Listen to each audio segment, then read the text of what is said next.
Harukis Murakamis. Japonų rašytojas, vienas žymiausių ir garsiausių pasaulyje. Jo kūrybai skaitytojai niekada nelieka abejingi. Arba jį myli, dievina ir skaito kiekvieną jo knygą, arba jo nesupranta. Na, o šiandieną kalbu apie Harukį Murakami 1Q84. Tai trilogija, rankose laikau antrąją trilogijos dalį, primenanti pavadinimu savo į George Orwello romaną 1984. Turbūt visi skaitėte George Orwello romaną, ir kuriame egzistavo toks didysis brolis. Na, o čia Murakamis kalba apie mažuosius žmones, kurie naktį paslaptingai veja oro lėliukę.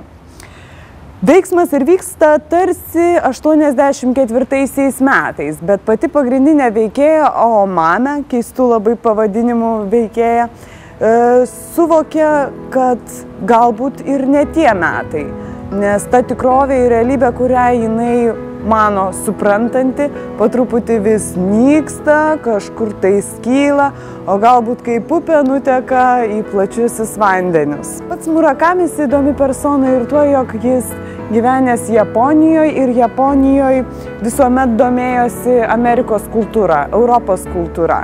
Buvo atviras kitoms šalims, kitoms kultūroms ir ypatingai mėgo džiazo muziką. Su žmona Japonijoje buvo atidarę džiazo klubą, kuriam sėkmingai vadovavo beveik net 7 metus. Galbūt todėl jo knygose girdimas tam tikras muzikalumas. Taigi, kas dar nesusipažinę su Murakamiu, kviečiu tai padaryti, o leidykla Baltos lankos prisižada jau rugpjūčio mėnesį išleisti ir trečiąją šios trilogijos dalį.